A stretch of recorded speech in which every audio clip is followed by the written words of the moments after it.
के पूर्व अध्यक्ष किसानों के धरने पे हुए शामिल। जिला सहकारिता के पूर्व जिला अध्यक्ष संजय नगा इस किसानों के समर्थन में धरना स्थल पर पहुंचे और किसानों के बीच कहा कि मैं बार बार कह रहा हूं और आज भी कह रहा हूं, जिले के प्रशासनिक अधिकारी रसूखदार जेके सीमेंट कंपनी के इशारे पर काम कर रहे हैं और कुछ कथित नेता जनप्रतिनिधि जो राजनीति को व्यवसाय समझते हैं वह भी जेके सीमेंट कंपनी से पैसे लेकर क्षेत्र के किसानों को आहत कर रहे हैं।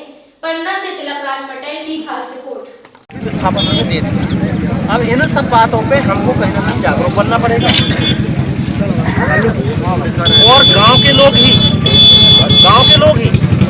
आपको यानी कुल मिला के जो लगे हैं, जो दलाल हैं, गांव के लोग, अपने बीच के लोग, हमारे जैसे नेता भी हैं।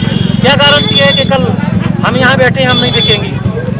हम मतलब उदाहरण दे रहे हैं। और क्या बहुत सारे लोगों ने, नेताओं ने लिफाफे लिए नहीं हैं? क्या लिए हैं?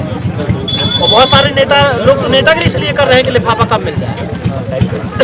ये किसानों को कुल मिला के अपने दम पे, अपने ताकत पे और अपने बुद्धि विवेक से भी लड़ाई लड़नी पड़ेगी। ज़्यादा किसी के चक्कर में पड़ने की आवश्यकता नहीं। बार बार कह रहा हूँ, आज भी कह रहा हूँ कि ये संवेदनहीनता की पराकाष्ठा है कि पन्ना जिले के प्रशासनिक अधिकारी इस रसूखदार जेके सीमेंट फैक्ट्री की चाशनी में नीचे से लेकर ऊपर तक डूबे हुए हैं और कुछ कथित राजनेता, जनप्रतिनिधि भी जो राजनीति को व्यवसाय समझते हैं, वो लोग भी जेके सीमेंट फैक्ट्री से पैसे लेके क्षेत्र का किसानों का आहत कर रहे हैं।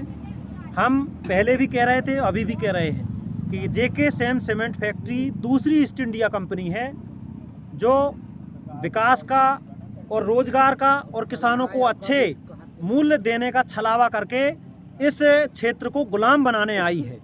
इसलिए हमारी 2-3 बातों को लेके पहले से भी जो संकल्प रहा है वो संकल्प फिर से दोहराता हूं और मैं किसानों की इन जायज़ मांगों के साथ में हूं, क्योंकि ये जो आंदोलन है ये मूल रूप से किसानों का आंदोलन है, किसी दल का नहीं है, किसी नेता का नहीं है। ये बोदा के आम किसानों का, क्षेत्र के आम किसानों का है और लगभग पूरी पवई विधानसभा और आसपास के क्षेत्र की भावनाएं इन किसानों के साथ में हैं। 2-3 बातें हैं कि किसानों की ज़मीनों का सही मूल्य मिले, क्योंकि उनके भविष्य वर्तमान सब जाने वाले हैं। दूसरा, यहाँ के स्थानीय लोगों को 70% रोजगार मिले और तीसरी बात, यहाँ का विकास हो। अब 2 बातें, क्योंकि उनने 247 की कार्रवाई एक तरफा की है, उस कार्रवाई को समाप्त किया जाए और जिन हमारे किसान भाइयों पर आपराधिक प्रकरण लगाए गए हैं उन आपराधिक प्रकरणों को भी समाप्त किया जाए।